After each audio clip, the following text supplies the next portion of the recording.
नमस्कार दोस्तों, आज हम जानेंगे बजाज इंडक्शन की पीसीबी जो एसएमडी मॉडल में आती है उसकी रिपेयरिंग के बारे में। ये हमारे पास एक पीसीबी आई थी बनने के लिए। ये पूरी तरीके से डेड थी, इसकी आईजीबीटी उड़ गई थी। इसको हमने आईजीबीटी इसमें इंस्टॉल कर दी और इसका जीनर डायोड भी शॉर्ट बता रहा था। ये देखिए, हमने आईजीबीटी न्यू डाली है TGA 25N120 की, और ये हमने नई आईजीबीटी डाली है। ये यहाँ पीछे लगा था हमारा एसएमडी में 18 वोल्ट का जीनर डायोड। ये इसका 18 वोल्ट जीनर का माइनस था और ये नीचे प्लस था। हमने इसे डीप में लगाया है। ये हमारे पास डीप में पड़ा हुआ था। ये हमने 18 वोल्ट इसमें डाला, ये माइनस और ये इसका प्लस। ये 18 वोल्ट हमारा शॉर्ट हो गया था, इसको हमने चेंज कर दिया है आईजीबीटी लगाने के बाद। अब ये हमारी पीसीबी ओके है। जनरली देखते हैं इसमें फॉल्ट अक्सर आता क्या है। ये देखिए, हमारी 1K की रेजिस्टेंस है। इसमें जब मिल्क मोड की प्रॉब्लम आती है, जब हीटिंग पुश हो जाती है, तो नॉर्मली इसी रेजिस्टेंस को हम बदल देते हैं तो ये ठीक हो जाता है पूरी तरीके से।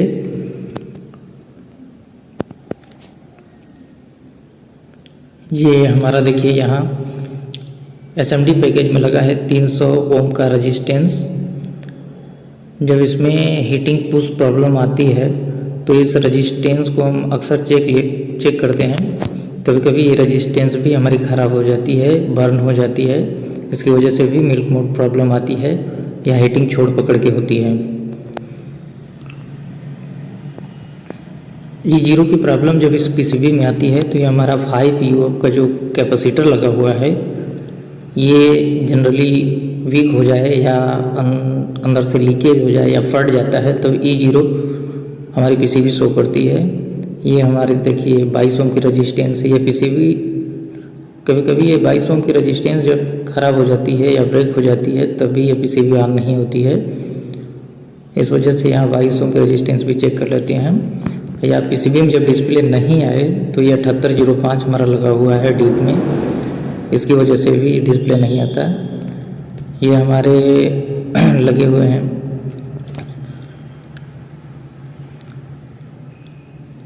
जब कभी इसमें फ़ैन की प्रॉब्लम आए, फ़ैन ना चले, तो ये हमारा यहाँ डीप में लगा हुआ है 8050 ट्रांजिस्टर, ये शॉर्ट हो जाता है इसकी वजह से।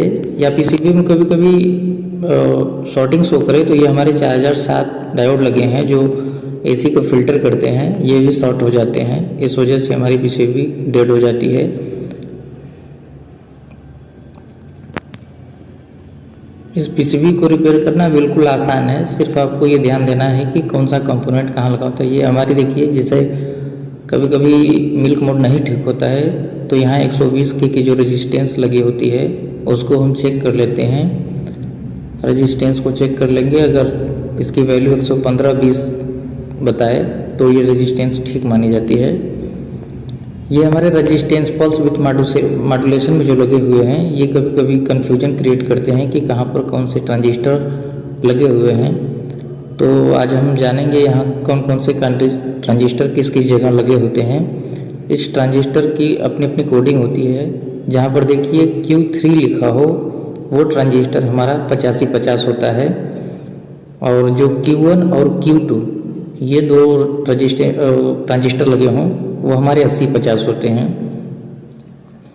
इन ट्रांजिस्टरों को आसानी से आप पहचान सकते हैं, इनकी कोडिंग लिखी होती है। Q3 हमारा 8550 है, Q1 Q2 और ये 8050 लगे होते हैं। और जस्ट इनके ऊपर एक हमारा D9 करके एक डायोड लगा होता है, 3 लेग में होता है, वो हमारा 4148 जीनर डायोड होता है। और जो हमारे 8050 और 8550 के ठीक ऊपर एक रेजिस्टेंस लगा होता है, 2 रेजिस्टेंस होते हैं 20 ओम के। आईजीबीटी के ठीक नीचे 20 ओम के 2 रेजिस्टेंस लगे होते हैं। ये कभी कभी बर्न हो जाते हैं तो यहाँ आप 20 ओम का एक रेजिस्टेंस भी लगा सकते हैं। और ये हमारा 100K का NTC लगा है जो टेम्परेचर सेंसर का काम करता है। और 20 ओम के रेजिस्टेंस के ठीक नीचे ये देखिए हमारा जगह है, यहाँ पर 10 ओम का एक रेजिस्टेंस लगा होता है। ये हमारा 10 ओम का रेजिस्टेंस होता है, ये भी बर्न हो जाता है कभी कभी। IGBT बर्न होने के बाद आप इस PCB को आसानी से रिपेयर कर सकते हैं, सिर्फ आपको पता हो कहाँ पर कौन सा कंपोनेंट लगा होता है।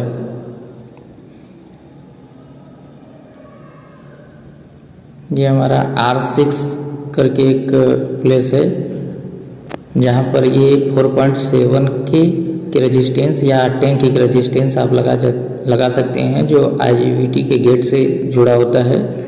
कभी कभी ये बर्न हो जाता है, जब ये ट्रांजिस्टर बर्न होते हैं तो इस रेजिस्टेंस को भी हम चेक कर लिया करते हैं। और इसके IC की 1 नंबर पिन पर ये देखिए 1 नंबर पिन पर 1 वोल्ट आपको मिलेगा, जो कॉइल का इनपुट होता है। यहाँ पर 1 वोल्ट मिलता है और IC के 2 नंबर पिन पर 1.5 वोल्ट या 2 वोल्ट के करीब मिलता है। यहाँ अगर आपको इतना वोल्ट मिले तो आप जान लीजिए कि आपकी IC ठीक है, वर्क कर रही है और इसमें विशेष प्रॉब्लम नहीं आती है। और ये हमारा देखिए ये हमारा DT लगा हुआ है, जो 18 वोल्ट और 5 वोल्ट बनाने का काम करता है।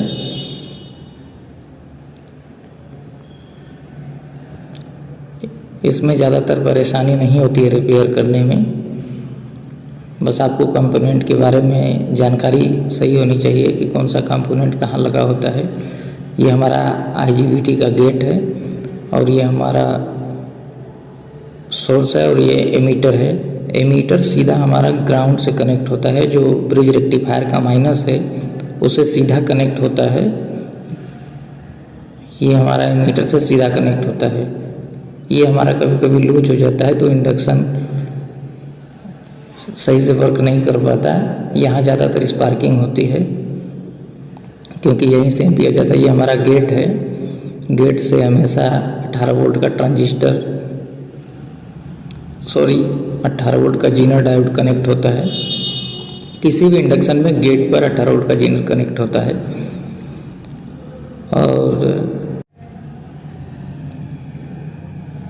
और ये हमारा फ्यूज है इस PCB में लाइन इन करने के लिए।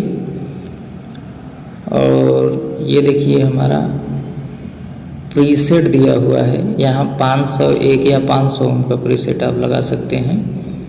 यहाँ 470 या 220 ओम की रेजिस्टेंस का भी आप इस्तेमाल कर सकते हैं प्रीसेट की जगह। यहाँ ऑलरेडी 300 ओम की SMD रेजिस्टेंस लगी होती है, कभी जगह जल जाए तो वहाँ आप 220 ओम की रेजिस्टेंस का भी इस्तेमाल कर सकते हैं।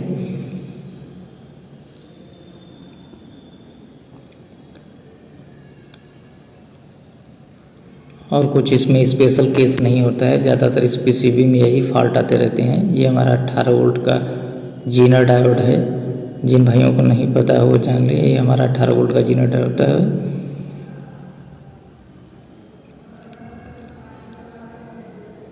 ये हमारा माइनस का जंपर है, ये कभी कभी डिसोल्डिंग हो जाता है, इस वजह से भी हमारी PCB अच्छे से वर्क नहीं करती है।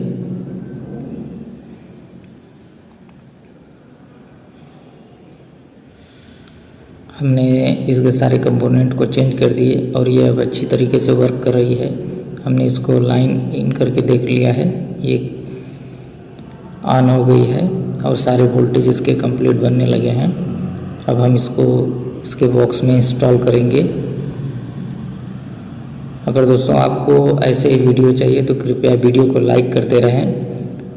नेक्स्ट टाइम हम कंटिन्यू ऐसे ही वीडियो बनाते रहेंगे आपके लिए, नए नए PCBयों को लेकर उस पर रिसर्च करते रहेंगे। कभी कभी लोग पूछें ये किस वैल्यू की रेजिस्टेंस लगी होती है कैपेसिटर के पास। ये 100 ओम की रेजिस्टेंस होती है दोस्तों।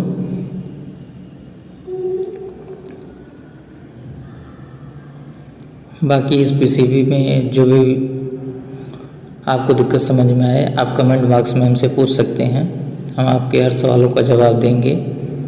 अगर आपको वीडियो पसंद आया हो तो वीडियो को लाइक ज़रूर करना। Thank you.